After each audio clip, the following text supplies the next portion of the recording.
Test is sponsored by We Are Wrestling. You can find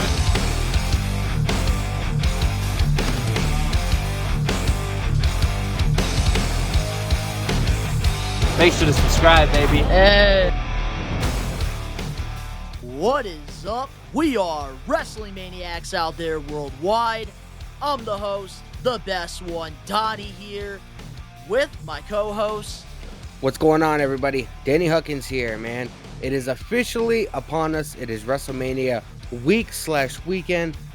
Too bad we're not in Dallas for all the festivities. Not necessarily to attend WrestleMania, but there's so much going on in Dallas. I kind of wish we were there. But you know Seriously.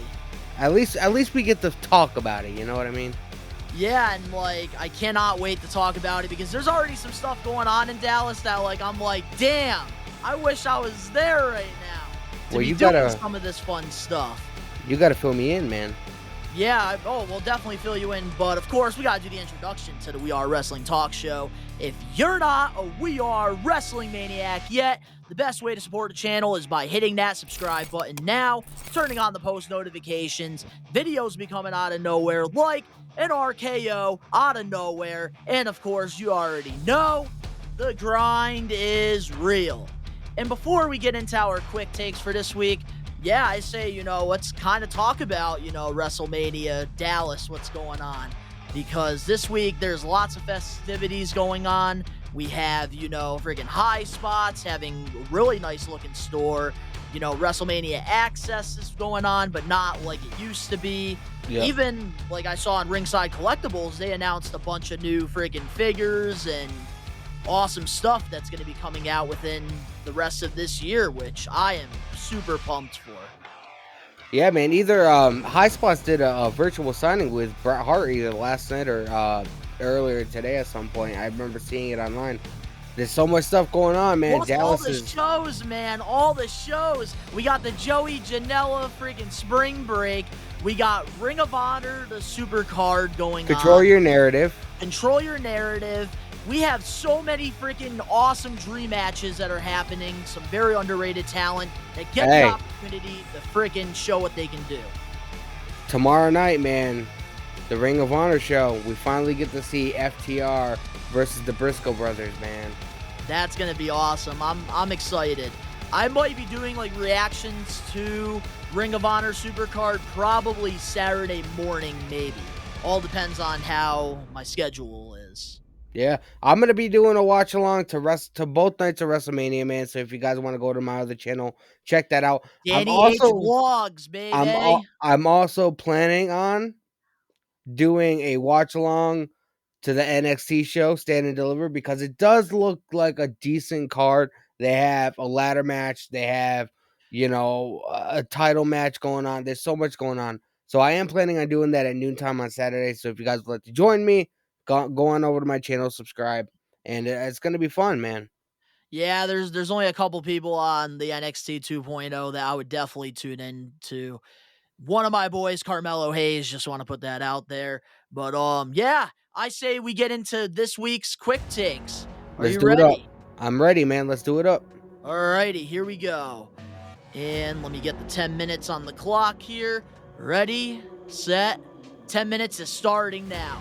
So the first one we have for quick takes this week, AEW is not re-signing Marco Stunt's contract. I guess according to reports, Christopher Daniels told him that there is budget cuts going on, and Marco Stunt will not be getting renewed. Yeah, I hear there's a lot of rumblings going on online. People are, people are saying that, people talk shit about WWE for doing budget cuts and this and that. The only difference is Tony Khan doesn't fire people. Tony Khan lets contracts expire, and he either renews them or he doesn't. Marco Stunt, he hasn't really done much. He's been in a couple of matches that I know of, but ever since Luchasaurus and Jungle Boy won the tag team titles, it's just sort of been them two. So I kind of, ever since Christian was with them, I kind of saw this coming. Yeah, it's unfortunate, I felt like he was a fun, part in Jurassic Express, but in order for Jurassic Express to take that tag team world championship level, Marco Stunt just didn't fit there. Plus, like, there's been reports going on saying, like, young guys in, like, AEW wouldn't take advice from legends and stuff like that. And, like, it's just unfortunate because Marco Stunt, you know, he is alright in the ring. The only thing that kind of sucks for him is his size, because being, like, friggin' 4 foot tall, just as tall as Hornswoggle, can't really get anywhere, especially in All Elite Wrestling. Yeah, but I mean, the dude has a name for himself. He's been in AEW. He's been on AEW television, so he'll be able to make a decent living on the indies. I have a feeling his booking, he'll get a lot of bookings for signings, or you know, to appear. Maybe we can get him at Blitzkrieg at some point. You know what I mean? I would love to see Marco Stunt. That would be really cool. He will definitely be able to make a good living for himself. Yeah, and like the person like Marco Stunt has always reminded me of was Spike Dudley. But he's never really gotten that opportunity to show that, because pretty much he was just the mascot for Jurassic Express. But hey, at least he got to be able to show some of his, you know, personality on AEW. He got to do the Sammy Guevara vlogs.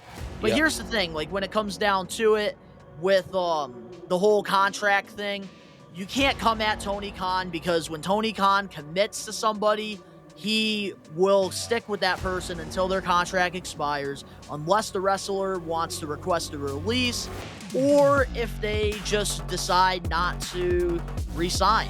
Exactly. And that's how it should be done, because if you're a sports athlete, you sign a contract, you are committed to that team for that long. Some players request trades, and you know, others, they just play by their contract. Exactly. So, like, it's the same scenario. Like, you signed a deal, we're committing to you for that long. And I heard that Marco Stunt, he did in a way request his release or whatever, because I heard somewhere that he said that he didn't want to get paid to just sit at home. So I feel like he's kind of in agreement with this whole thing too. Yeah, because I believe his contract, him and Joey Janela's and I think a few other people's that were from day one, is on May 1st, I believe.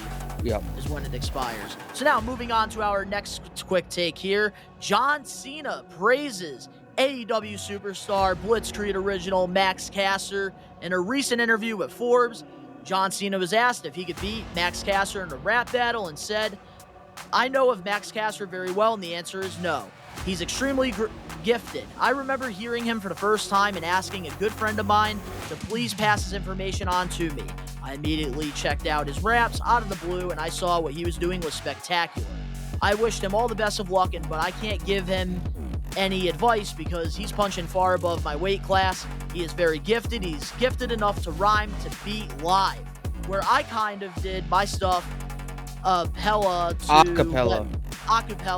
to let my punchline sink in. Hip-hop constantly evolves, and it's constantly moving forward, and he is a better version of what I did. He is really, really spectacular." Could we see Max Caster and John Cena collab at some point? I would love that. Maybe like when Max Caster, you know, later on in his career, when John Cena's 60 years old, maybe try to make another run at his rap career like Limp Bizkit. We're gonna have to ask him when we see him May 7th. Yeah, we are. And the cool thing about this is like I said in my reaction video yesterday with Caster versus CM Punk, it's so awesome to see such a talented guy get opportunities like this. John freaking Cena, my childhood hero, is praising this guy. He got to wrestle CM Punk last night on TBS. I love seeing it. Max Caster, keep doing your thing, because the sky is the limit, and the Acclaimed, they will be scissoring their way into the tag team friggin' championships one day, and I will be saying, that's right, I was riding with the Acclaimed since day one. Yep. Yeah, man, I'm looking forward to it. I do think it's cool that somebody of John Cena's caliber is praising younger talent or whatever, in a way putting them over, you know what I mean? I like to see it. Especially like somebody that's not in WWE as well, which I think makes it even more like impressive. John Cena said in an interview that he's never seen AEW, but he might have, it could have been on TV while he was at one of his buddies' house or whatever, you know what I mean? And he just saw a quick glimpse of this guy rapping and was like, who the hell is that? You know what I mean? Or he just saw the clips, because usually Max Caster will post them anyways on his social media, like in case you missed it. and like he puts his dark elevation stuff on there. But like I've known Max Caster for so long. I believe he started wrestling for Blitzkrieg in 2017, 2018. And one of the most genuine, nicest guys I've got to meet. And he's just so freaking awesome.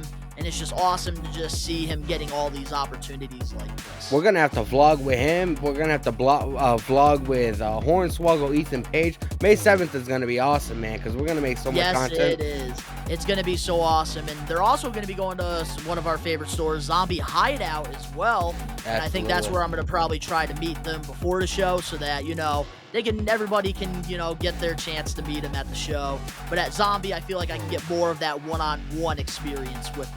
Absolutely, man. It's going to be great. All right, so now moving on to our last topic for the quick takes. WWE is bringing TLC to Saudi Arabia. Yeah, I heard about that over the last couple of days. They didn't have an event back in 2021. I heard they were doing away with it, but they want to do more over in Saudi Arabia because that's where they make the bulk of their money for the year. So it's not really surprising to me. You know something? I've said my opinions about WWE and Saudi Arabia's relationship for a while. I've said, that it's ridiculous, this and that. But you know something? After really watching the last one, the Elimination Chamber, I just want to say this. I am actually okay with WWE doing shows in Saudi Arabia now. My feelings are starting to change a lot more now that especially women are being on the banners out there and they're able to actually wrestle there. Yeah. Also the fact that the crowd from Elimination Chamber from start to finish are a lot better than freaking half the crowds in our state. Yeah, I will say the Elimination Chamber was a lit crowd. The Elimination Chamber was a very mediocre pay-per-view to me. It didn't really do much. I feel like it was a 4-hour show, and I feel like they could have did a lot more. It didn't satisfy me like it should have, especially for the Elimination Chamber. When the Elimination Chamber first came around in 2002, it was such a historic moment in the world of pro wrestling, and now I feel like they dumbed it down way too much. I did like Brock Lesnar breaking through his pod. That was pretty cool. That was such a creative spot.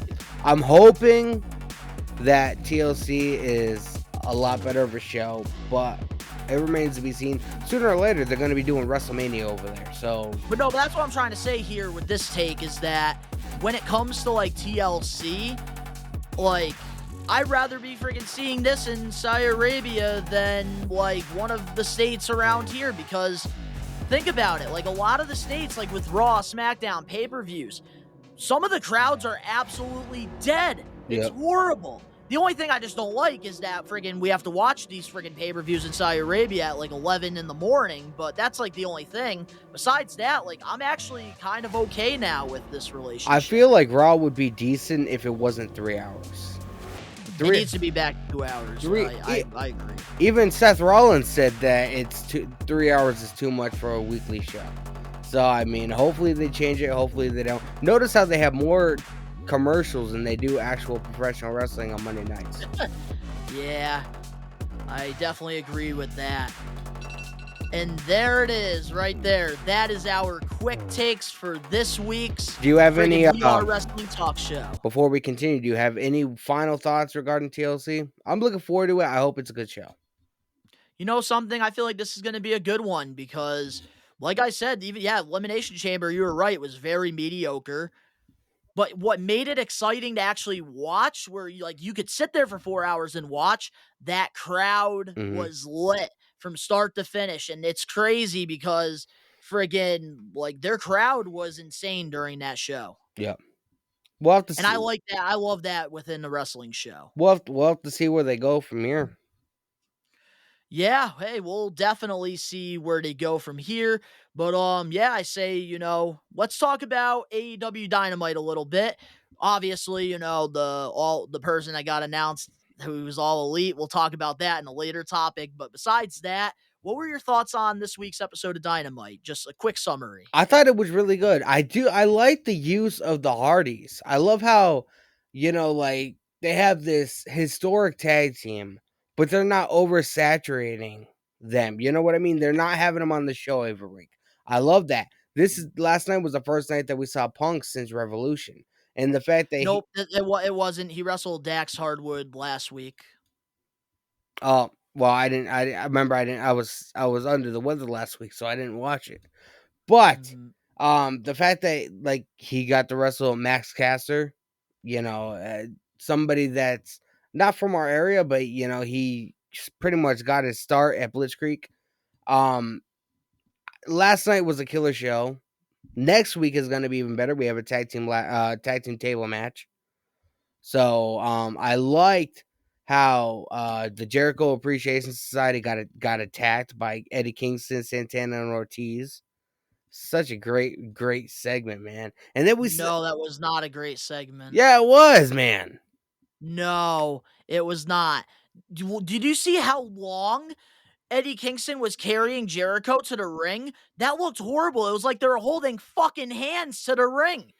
Like, make it look better. Like, Yeah. freaking the shit I was doing on DITB1 with freaking attacks and shit looked better than that. Well, I wasn't even referencing that, but I was referencing all the chair shots, the fucking Jake Hager coming in and beating the fuck out of people. It was just a good moment. And then we saw Wardlow take out a bunch of security guards. Yeah, he did that last week as well. It's going to be a continuous story, man. Yeah. So now my thoughts overall on this Dynamite episode, especially because it's the week of WrestleMania, could have been better. Yeah. I was a little disappointed this week. Don't get me wrong. The matches were outstanding.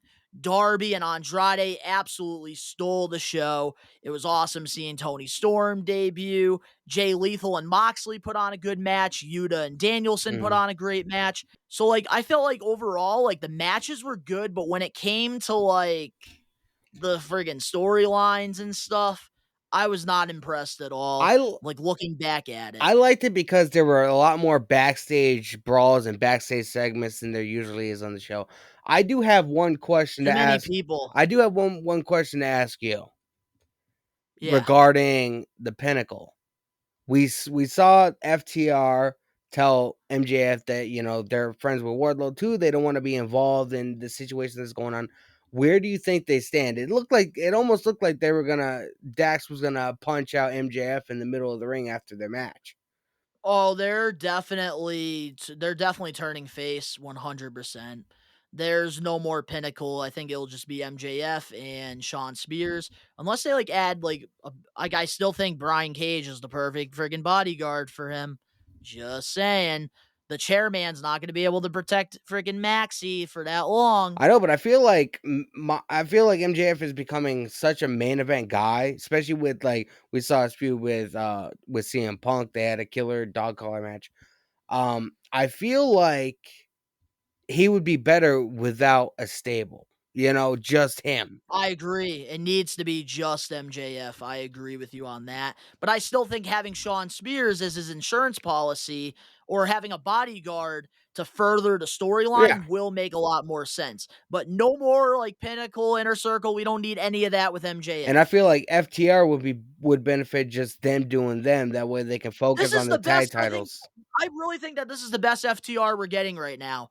From seeing their promo work and just everything in general. I feel like now, because before it felt like they had a filter on themselves, but now it's now that they're being faces, I feel like they're being literally just themselves. And I think that their promo really, their nice short one hit deep. It was very deep and it got to the point nicely. And it was just very, it felt like the real humans. And I think that's the best we're gonna get with FTRs. They want their dream matches, and they want to. They care more about their legacy than the championships. Yep. And the fact that they pointed that out in these last few weeks, for me, I love FTR. Especially seeing as the fact it It was either Cash or Dax. I can't remember. They went on Renee's podcast, and one of them said that they were really close to like giving up pro wrestling, very close. And the fact that now they're at this stage in their career, I think, man, I think they'd have a hell of a tag team title run, and having them feud with, you know, Moxie and Danielson, having them feud with the Hardys, FTR and the Hardys. Definitely down the line. I agree with that. But I think what they need to do, if they're going to have Young Bucks FTR too, FTR needs to win this match. They need to. And don't forget, we're seeing FTR against the Briscoe brothers tomorrow for the ROH tag team titles. Now, with the Briscoes not being involved in Ring of Honor, as far as I know, because Tony Khan wants to separate himself from them. Do you think that they'll be dropping the titles to FTR tomorrow? I don't know, but I really have a feeling that Wheeler Yuta is going to win the Pure Championship. And that's going to set something up with the Combat Club because of him doing that. Yeah, I definitely think Wheeler Yuta is William Regal when he was on commentary last night after the match. He seemed like Praised him. yeah, so I think they're inching closer and closer to Wheeler Yuta joining them. Which he needs to get out of those Miami Heat Vice City colors, and he needs to get on some darker gear if he's going to join the Combat Club. Yep. I hope they don't make him into like Tajiri 2.0 when William Regal had Tajiri when he was the commissioner back in WWE. Yeah. We don't need that. Yeah, so, like, I don't know, like, when it comes, like, down to it, I feel like with this show, like I said before, it was for me very mediocre. Like, I don't like how literally it's just friggin' thousands of wrestlers in the ring at all times. Like, it's just, I don't know, I like the chaos at times, but when you just do it over and over again, We don't like, it get just that. becomes kind of old. We don't get that much chaos. I mean, we get a lot of chaos like in the ring sometimes or whatever, especially with the Andrade family office and Darby Allin and all them. Like, yeah, we get What that. about the Jericho Appreciation Society? And wait, and then also they had the whole friggin' Andrade and like Hardys and all that. Yeah, but what I'm saying is, and I've said this before, I wish AEW had a lot more like backstage brawls and backstage kind of segments or whatever. And that's what I was Yes, praying. that's the part I liked, but like when it comes to like just there's too many people all at once with the show. Like what they need to do is like really find that balance because at one point with AEW, they did have that balance really freaking good. But look how many with people all their talent. they have signed. They're trying. Tony Khan feels bad not putting everybody on television, and they're trying to figure out different ways of implementing and using their talent. And that's why we're getting next week Sean Spears versus Sean Dean. What before we move on, what how do you feel the main event did? I think Darby Allin did a hell of a job. No, they picked the right winner for that match because Andrade has not won a big match yet in AEW. So I feel like it's just about damn time because Darby has his big wins already. Yeah. He's had it. And like this didn't bury him at all. But Andrade definitely needed to win to take the next step in his, career to kind of prove that the Andrade family office isn't jobbers. When it comes to if that makes any sense. Yeah, it does. When it comes to Darby Allin, when CM Punk first came in last summer, his first match was with Darby Allin or whatever, and that was supposed to propel Darby Allin's career. How do you think his career is going since then? Do you think that match with Punk like did anything like to elevate his career? Yes, I think definitely popularity was a big thing for him because it's like now because of that Punk feud and because of all like the matches and the stuff that they put Darby Yep. in, especially now pairing him with the Hardys in a nice fun match last week. Like it's just gaining Darby's popularity and like as a fan favorite because when now fans are tuning in because they see Jeff and Matt, they see CM Punk coming now they because the thing is like if you're going to be tuning into the show, you need to like find people that you like besides just the Hardys or just CM Punk. And I think that's kind of like what's happened with Darby Allin.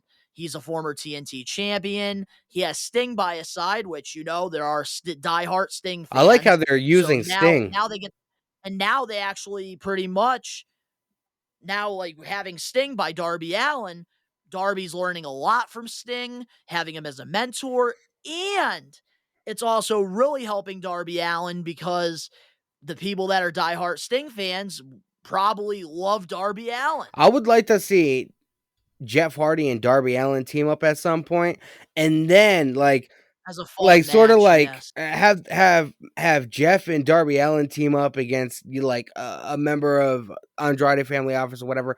But later on in the night, have Matt Hardy team up with Sting against other members of the Andrade Family Office or whatever. I would like, It would just be fun. Like, I like when AEW does some of their fun yeah, matches, especially that time when they had Sting, CM Punk, and Darby tag team together. That was a very fun yeah. And moment, I Punk felt painted like. his face.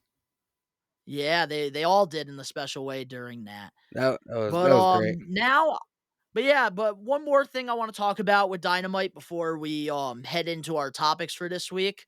The last thing I just want to say is, wow, the way that they freaking push their women's division this week, 10 out of 10, hands down. And they said that freaking Thunder Rosa can't cut promos. They said Nyla Rose can't cut promos. I think they definitely proved a lot of people wrong by cutting their promos. We also got a vignette for a new women's wrestler coming to Rampage, I believe. And we got to see Toni Storm debut, which we'll talk about after. Yep. The It was the women had they absolutely impressive, and the fact that they were able to do that even without their top women or their top women's performer Britt Baker this week, I think really proves a lot. I'm really glad. I don't necessarily think I should say I'm really glad or whatever. I'm happy that Britt Baker lost the title and it went on Thunder Road. I feel like it was the right time. Britt Baker, she had a Yes. long title run. She did good, she did good to, sort of like elevate the women's division. And I feel like it was the right time. Yeah, I definitely agree with that. And now I think her eyes are probably going to be set on the Owen Hart tournament, which I think this is going to be really interesting. I really hope that we get some really fun matchups and it's not too predictable. And we're gonna have to wait and see. They're having a men's and women's, aren't Oh, they? I can't. Yes, they are. And like next week, they're definitely I think they're announcing the people for it, and I can't wait to do that as a topic for We're gonna next week's episode of the talk show because like I really want to like break down everything with this feud. Dynamite for next week is gonna be stacked, man. Because I have a feeling like they're probably not gonna. Nobody in AEW is probably gonna reference WWE or whatever. But with WrestleMania happening this weekend and that being such a fucking spectacle, everybody in the wrestling business is gonna watch, including AEW, Tony Khan. Everybody's gonna watch WrestleMania. I feel Yeah, like because Tuesday they're not going to pay I attention to feel wrestling. They're going to give you that I feel break. like AEW is gonna try to outdo everything that WWE is trying to do for this WrestleMania. So I feel like next week's card is stacked. We have a tag team table match with the Butcher and the Blade versus the Hardys. We have That's going to be a good the one. qualifying match for the Owen Hart Classic, the Owen Hart tournament. Like next week is gonna be stacked. We're gonna have a lot to talk about in next week's episode. I definitely agree. And I say now we get into our first topic for this week's episode of the We Are Wrestling Talk Let's do it. Show. What do you Let's say? do it, man. All right. So, our first topic for this week's episode, there has been some tension boiling between AEW CEO Tony Khan and one of the top heels in the wrestling business, MJF. And according to sources, MJF is frustrated with AEW.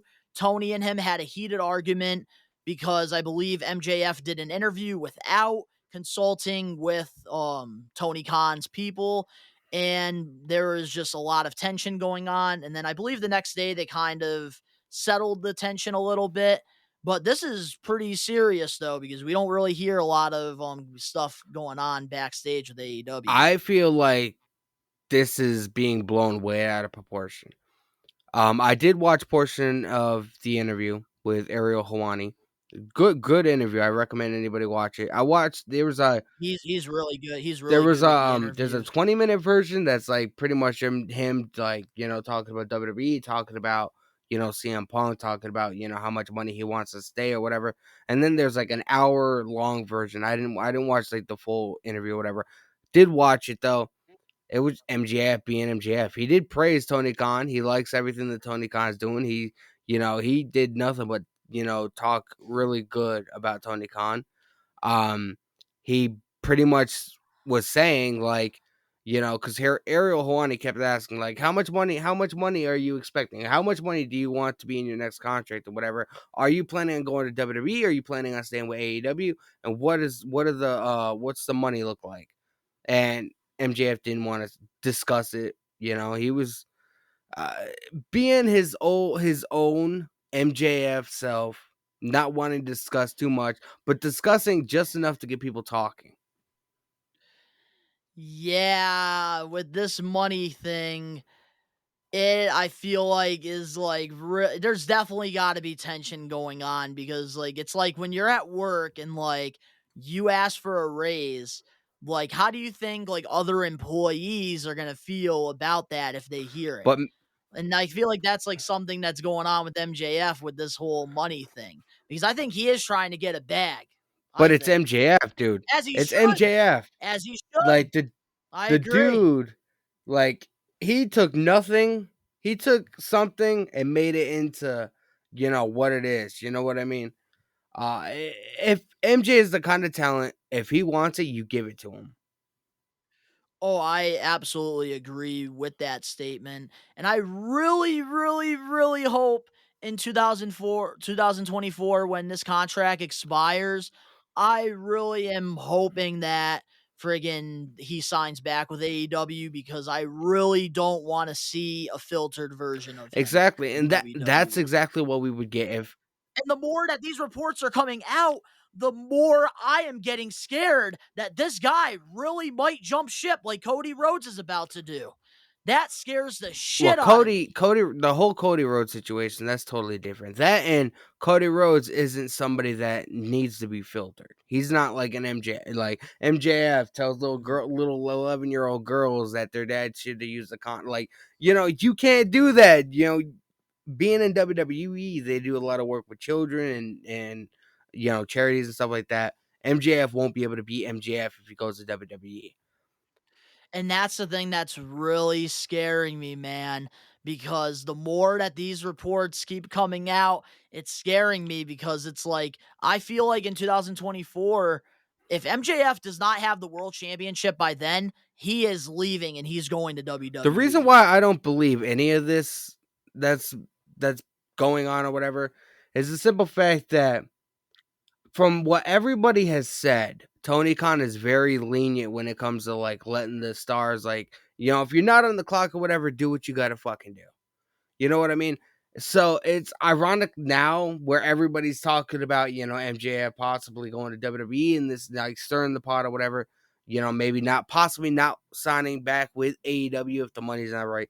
It's just ironic now all those reports are coming out that Tony Khan's like, hey man, you can't do any kind of interviews unless you talk to me. For Tony Khan doesn't seem like that kind of person. I mean, AEW's been around 3 years and you've never heard any kind of report like that. You know what I mean? So I don't know how to feel. Yeah, but there's been some things that have been coming out on Tony Khan, and you have to realize that not everybody's perfect.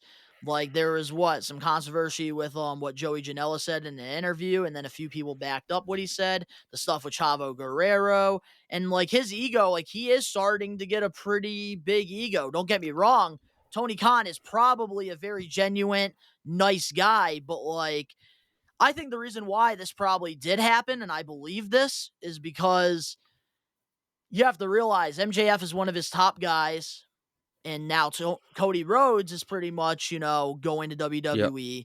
And I think, having MJF going on this interview saying, like, okay, like, I deserve to have the bag, this and that. Like, Tony Khan probably is like, so you're just gonna, if you get more money from WWE than you do with us, it's like, okay, you're gonna betray your loyalty to us. And I think, and that's something I feel like any CEO friggin', especially with like a once in a lifetime generational talent like MJF, that's how they would feel. Yeah, but I mean, I guess I understand where you're coming from. It's just I feel like it was MJF being MJF. I mean, I don't Cause didn't he also like talk about how like he was frustrated with other guys making more money than him? not in the part of interview, not in the part of the interview that I watched. I only watched like 20-30 minutes of the interview. I Mhm. didn't watch the entire hour. So possibly it Yeah, because might that's have, like what I kind of saw as a report. but like I said, man, like I don't know how much I trust journalists. Like, there's some journalists that are very genuine, and then I feel like there's some that, there's very little news circulating around, and they're trying to get the clicks. They're just trying to start Stirring the pot. exactly. Uh, I and I don't like to believe something unless I hear it for myself. You know what I mean? And I just really hope that like their tension, they figured it out if it did happen because I did hear they settled it. But I really hope like MJF, gets this world championship run because I'm sorry, but with all these freaking talented guys that they have, I don't like I might get a lot of freaking hate for this. I still think MJF is the best fucking wrestler on that roster, hands Yeah. down. Maybe he doesn't have the star power like Punk, Hardy, Danielson, Cole, but when it comes down to it, Well, I think the best freaking wrestler right now that has it all is Maxwell Jacob Freeman. here's what I'm gonna say about that. Do I think he's the best in ring performer? No. No, I don't. I think In I today's think wrestling, Danielson could run circles around MJF. Do I think he has the potential? Yes. The dude's only 25 years old. Do I think he's the best on the mic? Absolutely. That dude can fucking cut promos in his fucking sleep. But as far as like being a technical wrestler, being like, in ring talent, I don't think he's better than Danielson. yeah, like probably not better than Danielson, but here's why I'm saying this with MJF is because any style of wrestling, just like Danielson, MJF can Yeah. adapt to. And the thing is, like, yeah, Danielson has been putting on classics, but for me, storytelling is everything, especially with a friggin' crazy match. And I think that's the difference with MJF and Bryan Danielson. Yes, Danielson works on parts like of a wrestler, like if their arm is hurting, he is going to attack the arm. MJF does the same thing. But the difference between the two is that Danielson is looking at just a 5-star professional wrestling match. MJF, on the other hand, is looking at the bigger picture, and that's why I say MJF is the overall better professional Yeah. wrestler. Again, back to what I was saying before. I don't necessarily think it's right for us to compare somebody like Danielson to MJF. They're both different and unique in Yeah. their own way. Plus, Danielson has been wrestling for over 20 years. MJF didn't start until like 2016. I think he had his first match or whatever. So, do I feel like MJF can get there? Again, the guy, I mean, when you look at him, you would swear he was in his 30s, but he's only 25. He's the same age as you, right? Yeah, I'm about to be 25 in November. Yep. I feel like 10 years from now, absolutely. MJF, he has the qualities to become somebody fucking great his legacy is going to be cemented by the time he hits 30. That's how good the dude is. I do feel like as long as he had the right mentorship, he'll be able to get there, but I don't think we should, you know, say that he's the best in the ring with only a couple of years of experience. Hey, I'm just saying, man, he needs that bag. He needs that world Oh, champion because I, my if he wants opinion, if I he just wants that think money, if he he wants that deserves money, it. you better give him that money. That's how good of a talent he is. And that's what I'm saying. If Tony Khan friggin' lets that slip, man, that's gonna be one of the biggest mistakes I he don't made. I Just just my I don't opinion ever on that. see MJF going to WWE because I don't like if he does want to go and try it out or whatever. One, he won't be able to get out of his contract because you know how strict Vince McMahon is when it comes to talent. Um, but just could you imagine him being a watered down version of MJ? I don't think it would work. Yeah, but when it comes down to it, in lots of interviews, because obviously I've done my research with Yep. MJF, and a lot of people know that because I did upload the Try Not to You got to Laugh make a video part 2, on here man. with Come summer, I better see a part 2. yeah, we definitely need him to keep building up a resume for us. But, yeah, when it comes to it, I've done my research and lots of interviews. The one thing I will say that MJF has done, he has praised Bruce Pritchard a lot. And I think, especially if somebody respects Bruce Pritchard and what he does, you know Bruce Pritchard's ego, he's gonna friggin' push that guy to the But moon. also MJF, he never worked there before. He's done like one-offs. Very He true. acted like, remember that clip that circles around? Yeah, when Samoa Joe punched Mhm. him. Yeah. So I mean, he's never worked there. He doesn't know what it's like behind the scenes all the time.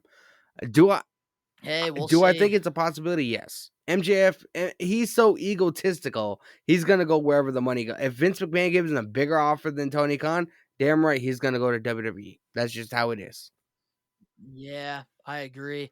So now moving on into our next topic, Shane McMahon. There are reports that he is set to go to Dallas this weekend for WrestleMania.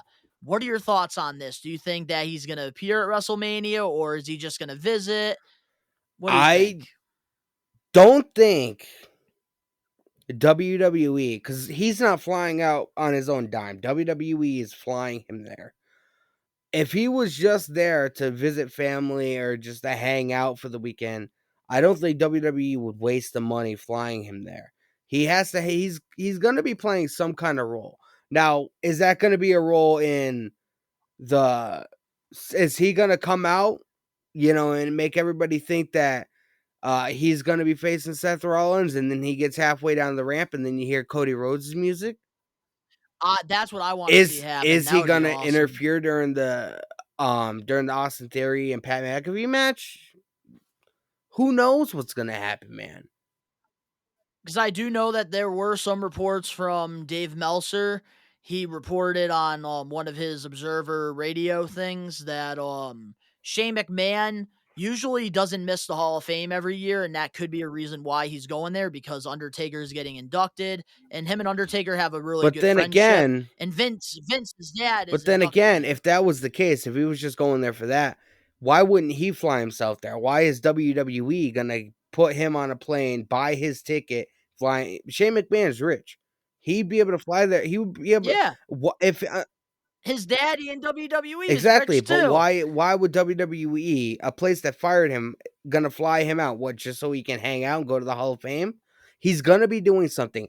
WWE is not stupid. Vince McMahon, Nick Khan, everybody there, they know that one of the major topics is Cody Rhodes. They're gonna try everything they can to make it seem like Cody Rhodes is not gonna show up. They're gonna have Shane McMahon. Hey, there are reports now too about Cody not Yeah, appearing. I mean, like they're gonna. Yeah, but Imagine. they don't want why like it's gonna be such a huge pop when Cody Rhodes debuts. Everybody knows that he signed a contract. He signed like 3 weeks ago. But they don't want people to think that he's actually gonna show up. They want people to think that he's gonna show up at some point, but not at Mania. Especially not against Seth Rollins. They're gonna make Shane McMahon do the whole entrance or whatever, be on his way down to the ring. Then you're gonna hear Cody Rhodes' music play, and that's how they're gonna do it. And here's the reason why I would absolutely love that is because I would love to see, Cody get this massive push right away because I think he could really be like a top heel in WWE, and I think having him like be paired up with like a McMahon just to get that extra heat, I think would be How do you absolutely think he would great. fare against Roman Reigns? Because you're an idiot if you don't think Roman Reigns is going to retain the title on Sunday. Yeah, I think when it comes down to it, nah, nobody's Did you beating also Roman hear Reigns. He's the did you top also hear dog. the reports? Like, I guess um every arena around the world or whatever, that they always, because WWE has to call them and set up, like, we're gonna be there at this date, we need the arena, et cetera, et cetera. So there's always a list that circles around to all the arenas or whatever throughout the year. of like, what days events are going to be happening.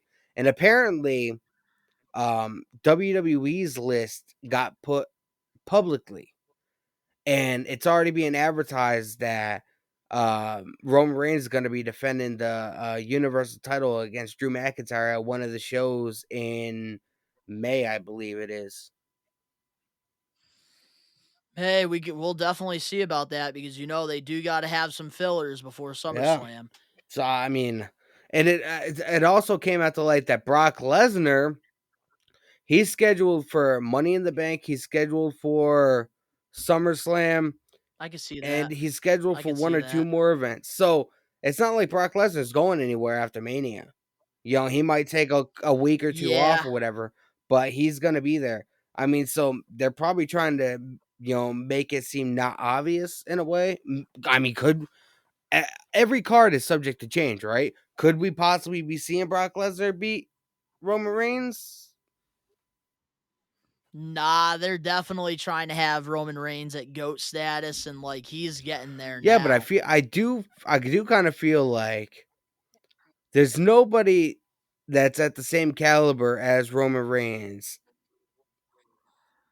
I don't feel like that's GOAT status, because if you defend your title against, somebody that's not the same caliber as you, I mean, it's a no fucking brainer. It would be, Yeah, but he's made that Universal Championship though so I prestigious. guess, in a way, not necessarily. Hey, we'll see. But with Shane McMahon, so you do think it's gonna be more than just I'm just All gonna I'm visit saying, my I don't fellow know. colleagues. I don't know. All I'm saying is Shane McMahon is rich. He's done he outside of WWE, he's done work with a lot of big companies. He even he owned or was a part owner of some kind of tech company before. So he has money. If he was only going to Dallas for the Hall of Fame ceremony, he would fly himself out there. WWE would not waste the money to fly him out there when he has more than enough money to be able to fly his ass out there and his damn self. He has to be doing something. What is that something? I don't know. I gave you my prediction. Is it going to happen? Who fucking knows? We're going to have to wait till Saturday. Yes, sir. The thing is with Shane McMahon, I think we're definitely gonna get him at some point at Mania. And I It's told going to you, I happen. don't mean to cut you off, but I told you weeks ago. What did I say after it got announced that he was fired? I was like, give it a little while, he'll be back. Go back and watch the old episodes of the We Are Wrestling.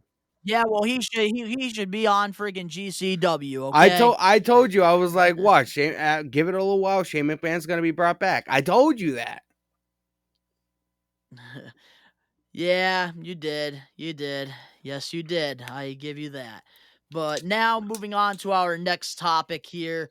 Tony Storm is all Yeah, elite. man, you got the well, we all got to see her at the Northeast Wrestling Show this past Sunday, but you actually got to talk to her, meet her, get an autograph, and get a picture taken. Um I'm happy that she's in AEW. It was either my pick to debut was either gonna be Athena, who Athena's been on a hell of a run in the Indies, or it was going to be Tony Storm, and ended up being Tony Storm. So either way, I'm happy about it. I hope that they bring in Athena at some point, because I saw that match that she had with Thunder Rosa at Warrior Wrestling 19 in Chicago. They went 45 minutes and they beat the hell out of each other, that neither one of them could pin each other. Like that match was such a fucking 5-star classic. You don't even know. And I urge everybody to go watch that match. I think Athena's gonna come in at some point, but I'm really happy to see Tony Storm, man. You could tell how emotional it was for her, because she almost started crying walking down to the ring. Man, I'm so happy for Tony Storm because this women's division is only getting stronger now. Time to cut the dead weight and, continue to keep building off that momentum. What they did this week on Dynamite was absolutely impressive. We had an awesome debut with Yep. Tony Storm. She got to wrestle one of the, day ones with the rabbit, Yeah, the you bunny. asshole. You fucking trying to stir the pot and get me all flustered last night.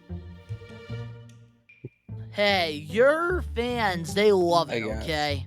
They love when I friggin' tick I you off, guess. so we are definitely gonna have to continue that. But that's the consequences of going live on You're gonna have live streaming. you're But gonna have when to it make comes a to it, you're gonna have though, to make a with segment on the show.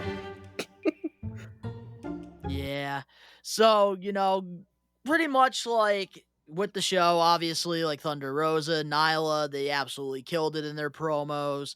And I love the vignette for the new female wrestler. I believe she's Roderick Strong's wife, actually. It's a little bit of research I did there.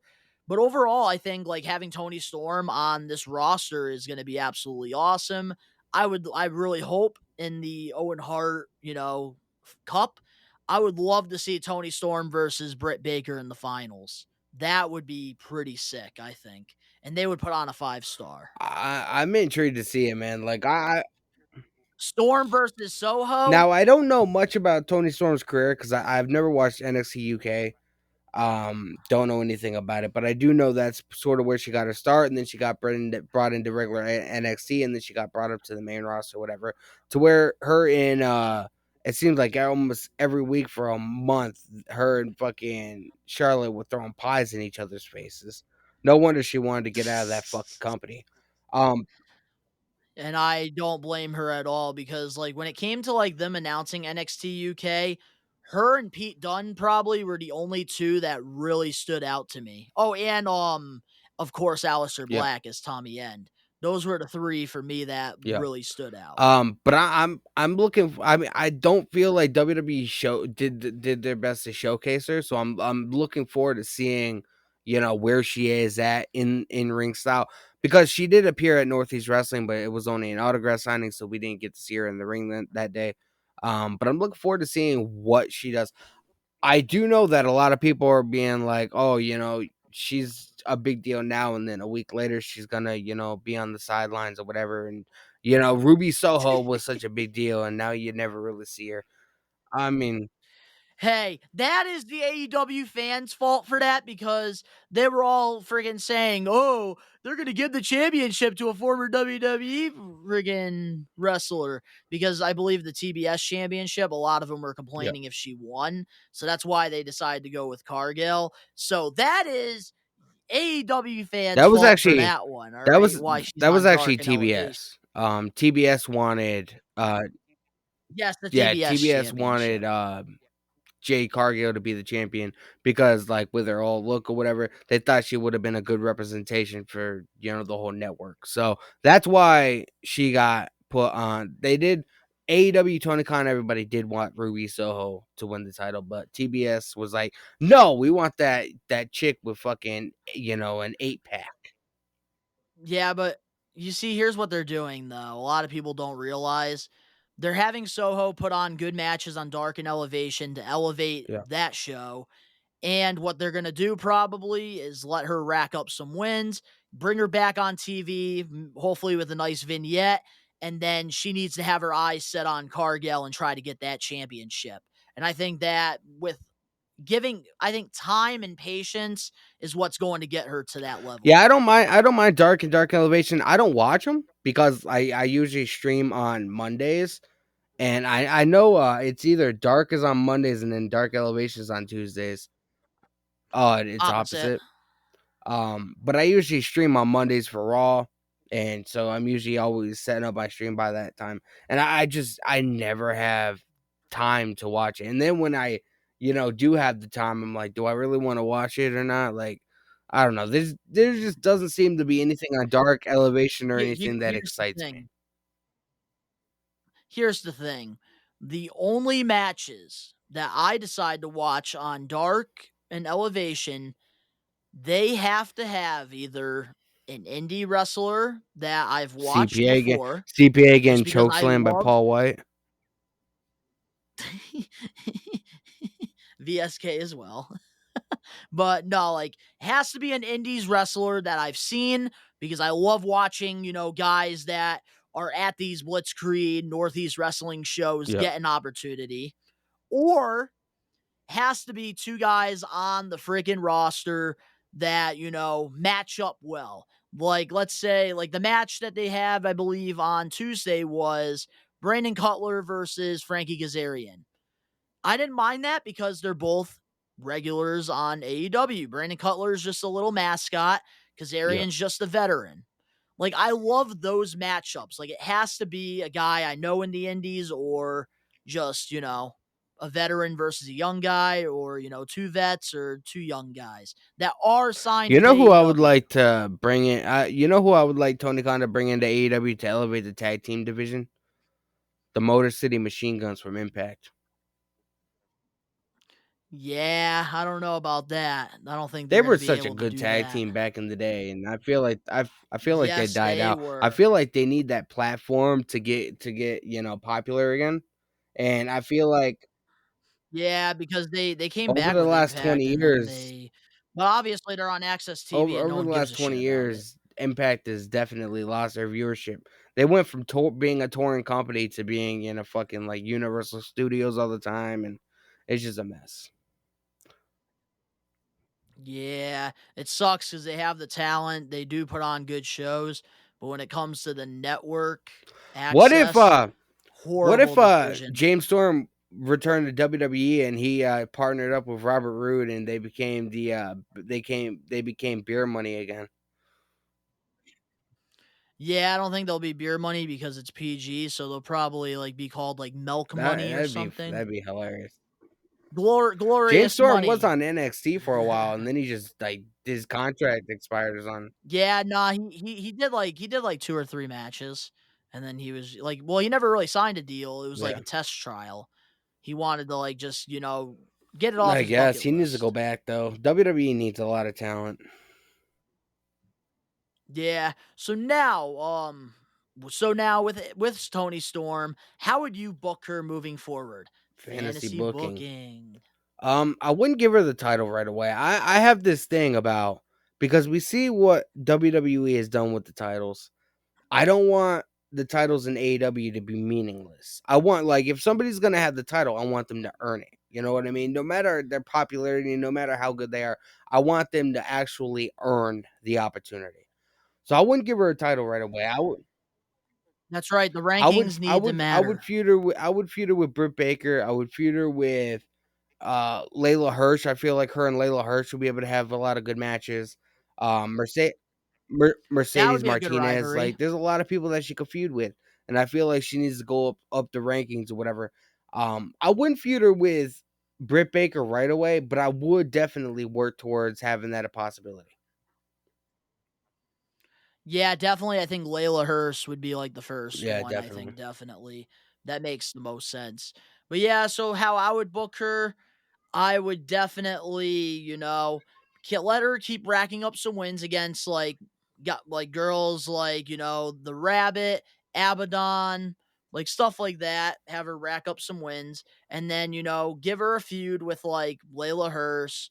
And like I definitely think the Owen Hart final just as a fun match doesn't have to be even like a rivalry or anything. Storm versus Baker, and that can later on Storm become a versus rivalry. Statlander.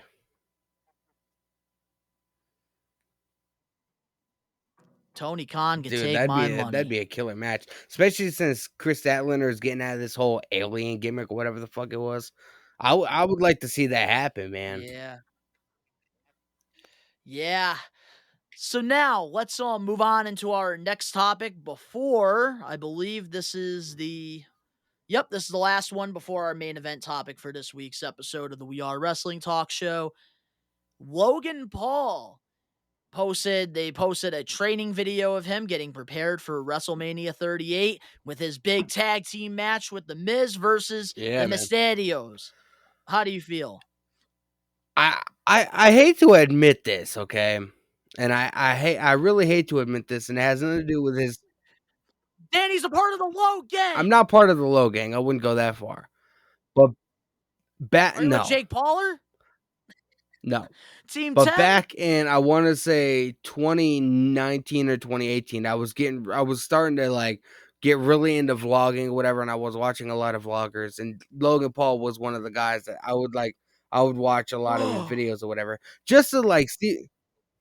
You're No, a but Maverick? I would watch him as references just to like like, see what he does. Maybe I could take some of what he does and implement it into my stuff, or whatever, just to, improve or whatever.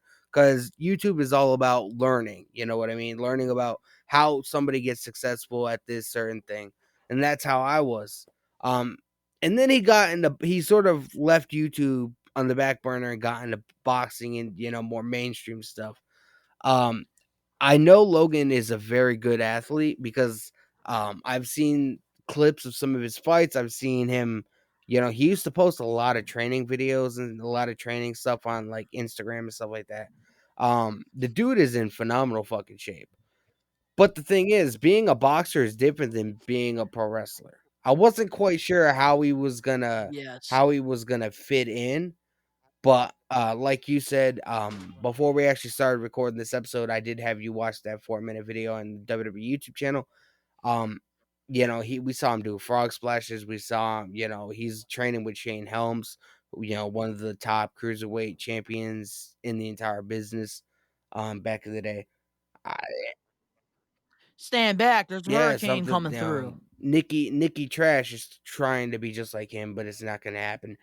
I feel like if there's anybody that could help Logan Paul, it's definitely Shane Helms in The Miz.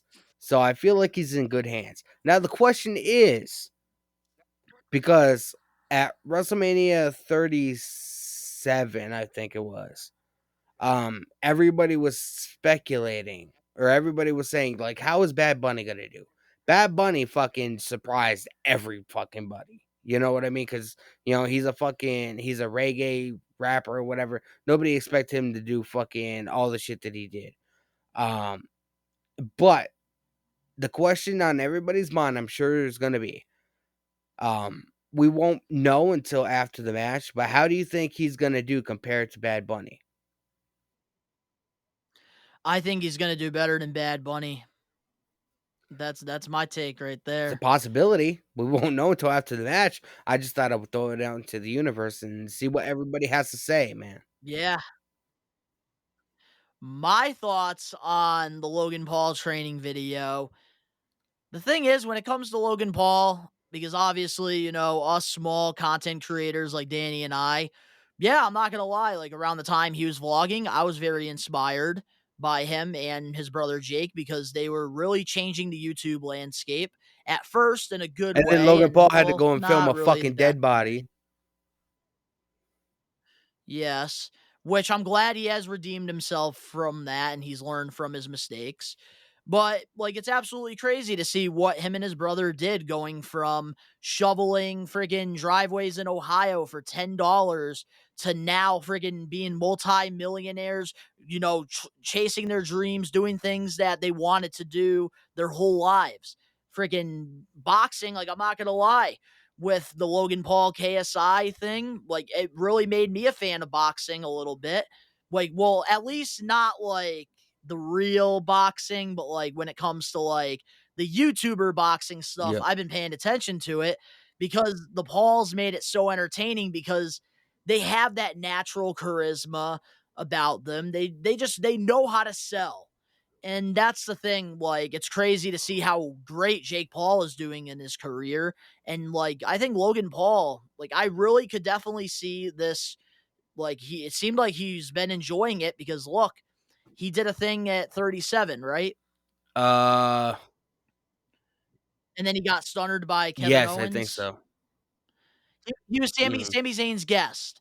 And then from him going to that and, like, doing that, clearly that tells you that Logan Paul is interested in WWE because he keeps coming back. And I think after, sometimes, especially when, like, you're trying different things and stuff, like, I do this on one of, my Best One Network series called Comfort Zone where I, try different things and I get out of my comfort zone because I've always been a creative guy and like I've always liked to try different things and do things that like I wouldn't do Yep. on an everyday basis. That's something I noticed with Logan Paul. Like with the YouTube thing, he started it for fun as a kid, then he went and achieved it. Boxing, it was just supposed to be a one-off. Then he friggin' fights friggin' one of the greatest boxers in the world. Friggin' rigged or not, Floyd Money Mayweather. still was in there with him for all 7 rounds, even though in his prime, he probably would have got knocked out in Yep. like 30 seconds. But that's a whole different topic for another day. Not on the We Are Wrestling channel, though. But he got the itch for boxing. And now, when it comes to wrestling, I think he's going to wrestle in front of that crowd. And I think he's absolutely going to kill it because when he is committed to something, and like just like his brother Jake, you can hate the fucking Paul brothers, but when they're committed to something, they give it Yep. 150% times 10. And I think that he is going to put on a show. The crowd's going to go absolutely insane. And I think we're definitely going to be getting Logan Paul, moving forward. I say maybe in a couple years when his career starts to kind of calm down a little bit, he maybe takes a full run at WWE because you can't get the heat that he gets. You can't teach the charisma that he has. And that's What did why I'm Shane very Helms say in the excited for video? He this. said that if you could bottle up the amount of charisma that Logan has, that you could sell and you could make a lot of money. He is a very charismatic individual, I will say that. And he's very athletic, and you need that. Like that's like the thing that a lot of independent wrestlers are lacking, which is why they can't take their careers to the next level, is because they lack athleticism and being in shape. Logan Paul is in the best shape of his freaking Yep. life. He's always been, I think. Now the question is, we're probably gonna have to do a follow-up next week. Now I feel like next week is gonna be all about WrestleMania because, it's the biggest event of the year, so we're gonna, wanna talk about it or whatever. Debuts and vignettes and NXT Um, call-ups, yeah. where do you see Logan Paul going from here? Do you The Miz said that, there's a possibility that they could be going for the Raw Tag Team titles. I don't think Won't happen. if Logan Paul and The Miz did want to somewhat become like a tag team, whatever, and Paul really wanted to have his mindset and pursue this, um, I don't think he would wait 10 years because by then Miz's career, I have a feeling, is going to end up winding down. Yeah, but I think if Logan Paul is going to wait, it's going to be a singles run with Logan Paul. I don't, But here's the I don't thing, I see feel like Paul. after I Mania, don't see. he's not I don't see he's Logan not gonna having a do singles run anything. until he gets a little bit more comfortable. He seems like he's very comfortable with the Miz. So I would say pair them up, as a tag team or whatever, for the first, several months or whatever.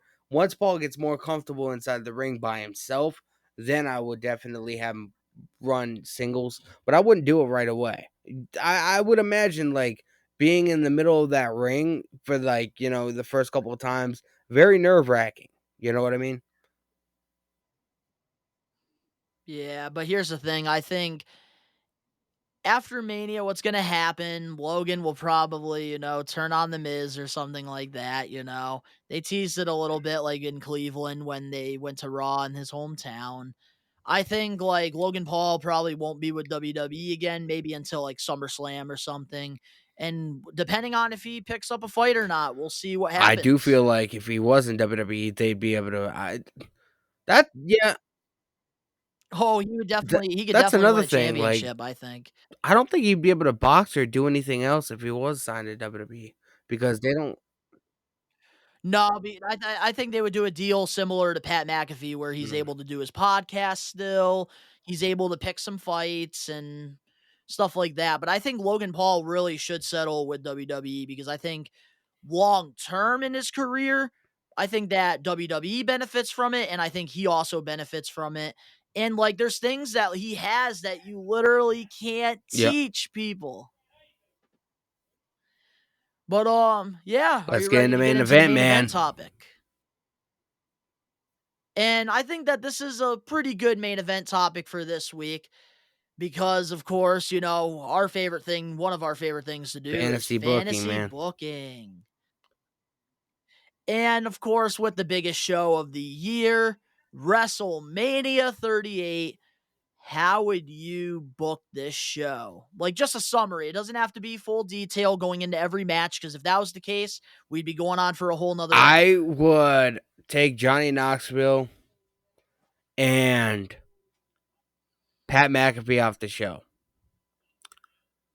I feel like either that or I'd definitely take Johnny Knoxville off the show because I don't think he needs to be there. Pat McAfee, I know what he can do in the ring. I do think it's a disgrace that the Intercontinental title or the US title are not on the show. And US. That is Not even on the so pre-show, as far as I know. disrespectful. Why couldn't we get maybe a ladder match for the Intercontinental title or something? Didn't they do that for a couple years? They used to have the Money in the Bank ladder matches at WrestleMania, and then Yeah, and then they did the Matt Cardona won that ladder match, and then and then they Daniel made it Bryan into a won whole it as pay-per-view, well. so they didn't They did find it for a few years. find a reason to have it at WrestleMania anymore. I would like to have sort of as a tribute to Shawn Michaels and Razor Ramon at WrestleMania 10, the ladder match that they had for the Intercontinental title. Every year I would like to see a ladder match at WrestleManias going forward with the Intercontinental Championship. And I think that they definitely should do that. It's just crazy to me that both freaking mid card champions are not on the card, especially But Finn Balor, man. He but can yet be they a have world room for champion, fucking that Johnny guy. Knoxville. It just doesn't make sense all around. Not the thing I don't get. Here's the problem with this Mania. Don't get me wrong, I'm excited because this, I think, could be potentially a really good Mania because a lot of our expectations aren't as high. So going into this, I think it definitely could, go Yeah, but I beyond our feel like with it expectations a being little bit. Mania, you should have high expectations. This is the biggest show of the fucking year. Yeah, that's what I was gonna get to. When it comes to the show itself, there is no WrestleMania worthy matches except for maybe Yeah, 3 or 4. I'm real. Obviously, we know Edge and Styles. That's I one of was them, definitely. really excited Roman for and Brock Brock and is another Roman, one, and then I found out but I that found out freaking they weren't going to championship reunify the crap. titles, and it's just like, what's the point? Exactly. Stupid. What's the point in the entire thing? And I feel like the reason why, and I told you this a couple of weeks ago, and you'll be because we're gonna review both nights of WrestleMania on the channel. So Yes, we are. so It's gonna be you a got long everybody 2 watching this right now. nights. You guys better subscribe. So you're gonna be getting a lot of content over the next couple of days, but I have a feeling Johnny Knoxville is going to beat Sami Zayn because why else would they job Ricochet out for months and then automatically have him beat Sami Zayn for the Intercontinental Championship? They didn't want to do what WCW did with David Arquette and have Johnny Knoxville win their Intercontinental Championship. I'm telling you, Johnny Knoxville is going to beat Sami Zayn this weekend. It's the only thing that makes fucking sense. Yeah, when it comes to it, I feel like with this friggin' WrestleMania, match card, it's not WrestleMania worthy. I feel like Baron Corbin versus Drew That's a McIntyre SmackDown is a decent match. storyline, but that's not, well, no, that's just a normal pay-per-view match, but that's not WrestleMania worthy. All these tag matches, they're not WrestleMania worthy. Freaking Ridge Hollins and Sheamus versus freaking Kofi and Xavier? That's not WrestleMania worthy. It's very disappointing this going into this WrestleMania because you have 2 prestigious championships, the United States and the Intercontinental, that are not even being used on this Mania because you want Yep. non-important matches on your card. Omos and Lashley, that's useless. Omos, I don't even know why they're pushing the guy. He's greener than a I feel fucking like green giant. He can't even talk on a fucking microphone. He needs a exactly, and mouthpiece. I was watching Sean Ross Sapp from Fightful. He was doing a live stream, pretty much giving his predictions on WrestleMania or whatever, and he said it brings a good point, a good valid point. I will say this. I have a feeling that they put this match together, one, so make everybody think that Lashley is going to be the one guy to be able to take out Omos. But have you ever thought about the Better fact be. that what if Lashley loses this match because I'll lose MVP my turns shit. on him, and MVP becomes the mouthpiece for Omos. Do not, if I'm booking WrestleMania, do not break MVP up with Bobby Lashley. I want Nick Khan, Vince McMahon, Bruce Pritchard, John Laurinaitis. I want somebody to freaking record this right here and get this out to WWE in freaking Stafford, freaking Connecticut, or wherever the hell freaking WWE Stanford. headquarters is. Do not, Stanford, do not break MVP You can up clip with this Bobby and put it all over Lashley. social media. Yes, do not break MVP up with Bobby Lashley. He is the almighty for a reason. He was our freaking two-time WWE champion. If he didn't have the injury, he should be going into Mania when you as think the about champion. the entire storyline with MVP and Lashley, you know, Lashley is supposed to be the indestructible, whatever. And MVP found out over the last couple of months that he's not indestructible, so he's gonna want to take his services elsewhere. I mean, honestly, it's the only thing that really makes sense. I can't stand Omos, dude. I can't deal with the freaking Colossus. I don't Is know. that what he calls himself? I don't pay I attention. can't stand it. He is worse in the ring than the Great fucking Khali, dude. Yep. That's crazy to me. Wow. Yeah, so back to like booking WrestleMania, because that's all I know is Omos would be off the fucking card if I was booking More that than shit. likely. Like I don't even know what else to say, man. It's just this Mania, like some of the matches I'm excited, and then some of the matches I'm like, why the fuck are you there? Not WrestleMania worthy, let alone a regular pay-per-view. Yeah, man. But we're gonna have to wait and see. We are gonna be coming on here and reviewing both nights of WrestleMania. I'm also gonna be doing live watch alongs. You're probably gonna be doing some live reactions.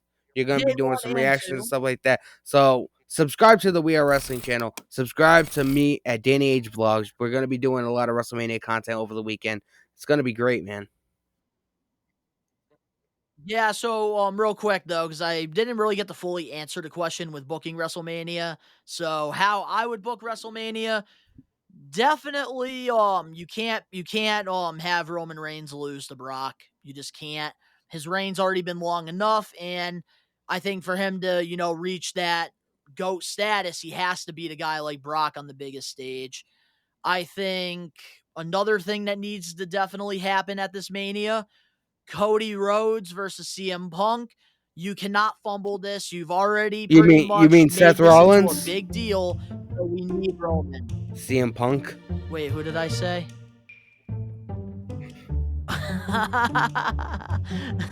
Oh yes, damn, there's a botch right there. Yeah, so you can't Seth Rollins versus Cody. You friggin' that needs to happen, because if you don't, everyone's going, your show's gonna be I'm really ruined happy if that it's you happening don't on make night that one. happen. That way we don't have to go through the entire weekend and just having that moment be anticipated. And another thing I really want to see as well is Kevin Owens get put over in this situation with Stone Cold. I know it's not going to happen, but if I was Everybody's booking saying that WrestleMania, I would do that, because then that takes everybody's saying Owens that to the next level. night one it's gonna be a KO show or whatever, and it's gonna possibly turn into some kind of a match on night two between them two. Hey, we will see. That would be pretty awesome if that happens. That would be a first time ever. That would be what's the word that Vince McMahon's Stupendous. using for this WrestleMania? Stupendous. You But want to yeah, know so what? You want another to thing know a also as a stupendous booker as WrestleMania? well, WrestleMania 17. Liv Morgan and Rhea Ripley, they need to win the friggin' women tag team championships as well. Liv Morgan needs Yes, to they be do. Liv Morgan needs to win a singles title. She does not. I'm sick of WWE just pairing these females together and pairing these dudes together acting like they're a tag team. Liv Morgan and Rhea Ripley are not a tag team. They're not. Yeah, I know. But I'd rather have them friggin' over the other options. I wouldn't mind Sasha and Sasha and Naomi. Naomi though. Even though I do say that like they do need more Sasha real and Naomi legitimate seems women more like a tag teams. team than Rhea and Liv Morgan do. Everybody was saying, "Oh, Liv Morgan should be women's champion, women's champion, women's champion." Now people are saying that, "Oh, she needs Should to be. be tag team champion. She needs to be in some kind of singles division." Wha I She feel needs a like Liv championship. Morgan That's what would she have a hell needs. of a feud with Alexa Bliss. Where the hell is Alexa Bliss? Well, you have to. All you freaking. Okay, this is going out to all the freaking marks out there, okay? This is what I'm going to say about this. Everyone needs to chill when it comes to Bayley and Alexa Bliss. Because do you not realize that the night after WrestleMania is when we get all these returns and surprises and stuff? Wait till Raw, because guess what? On Monday Night Raw, we already know who's going to steal the fucking show. Your Yeah. favorite. Did you Mcmahon. Yeah, you totally threw me off. I was gonna. I love how you no-sold that. Yeah. That. That was good. Veer Mahan, the guy that wasn't supposed to debut until WrestleMania 72. Did you hear on social media? Alexa Bliss was pretty much saying that she loves her fans and she's gonna miss everybody. Everybody thought that she was like asking for a release through social media. I'm telling you, night after Mania, that's when you get NXT call-ups, you get It just returns, she you get made all a that fun stuff. she played a Asuka will be back prominent probably role the night after in the Mania. Elimination Chamber, and they did a bunch of vignettes to hype her up, hype her return up. She was supposedly seeing that psychiatrist and getting better and getting out of that whole fiend mistress like gimmick, and we haven't seen her since Elimination Chamber. Yeah, well, she needs to like fully get out of that freaking gimmick. I really thought the swing thing was cool at the Chamber. That was a really cool spot, not gonna lie. I'll admit that. But besides that, I am sick of this whole friggin' fiend character. I just want the goddess back because I think that's when Yeah. she was at her best. And also, if I'm booking this, the last thing here's the last thing I will say about this. I really would love to see like Roman win this match. And then maybe you can have this happen after the match or the night after Mania, which I think the night after Mania, it would really blow the freaking roof off of that place. That's where they should set up Rock versus Reign for 39. I I heard want to see Rock speculation that The versus Rock Roman for the next might show WrestleMania. up at Mania or whatever, something like that. Because I think The Rock, like, to have his final match, like, for his official retirement, I think no better way than putting his cousin Roman Apparently, over. The Rock, there was an article that went out. I didn't read it or whatever, so I don't want to elaborate too much on it. But it was saying, like, how hard his schedule is and, like, how he wants to try and do something with WWE, but he just never has the time to. I don't know if he'll be able to have a whole year to where he'll be able to set up a match. I don't. Hey, here's the thing, though. This is Rock's friggin' family, Yeah, but man. if he's. And I think that, hey, The Rock might want to take a break. He might make some time on that schedule, Royal Rumble to WrestleMania season, just to not only put his cousin over, but to just take a break from Hollywood and just, get to do some Yeah, fun but if he stuff already on Raw has and movies stuff. lined up or whatever, how is he gonna start this feud with Roman and then disappear for 6-7 months and then come back? Hey, hey, he made it work with John Cena, man. I don't know. Just saying. And that was a very good storyline, I thought. But yeah, definitely guys, let us know in the comment section below how you would book WrestleMania because of course, we're all friggin' fans of this thing called wrestling. And we all have probably our ways of, fantasizing of what we would want to happen at Mania. So let us know in the comment section below. But this was another episode of the We Are Wrestling Talk Show. If you guys enjoyed it, make sure to smash that like button now. If you're not a We Are Wrestling Maniac yet already, what the fuck are you doing? Hit that subscribe button now. Turn on the post notifications because I'm telling you guys, We Are Wrestling Talk Show is going to be more stupendous than WrestleMania itself. The links are down in the description below. You can go follow Danny over on his social medias, and you can go follow him on his new reaction channel. His other channel got terminated, and also his podcast as well with Ben, who is also on the We Are Wrestling channel, and he's going to be doing some stuff on here, so definitely stay tuned for that. All the links are down in the description below. You can go follow me on my social medias, and of course my two other channels, DBTV, nothing but basketball content, and Best One Network, where I vlog and I just do different types of videos. All the links are down in the description below. But, of course, this was another episode of the We Are Wrestling Talk Show. I will be doing some reactions to Mania. I'm not going to be doing a lot of it because I want to try to enjoy the show so that I can give you guys a really good review afterwards. Danny's going to be doing watch-alongs over on his Danny H Vlogs channel, so go check that out.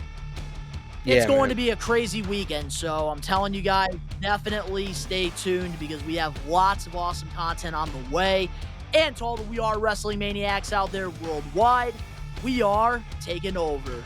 Peace.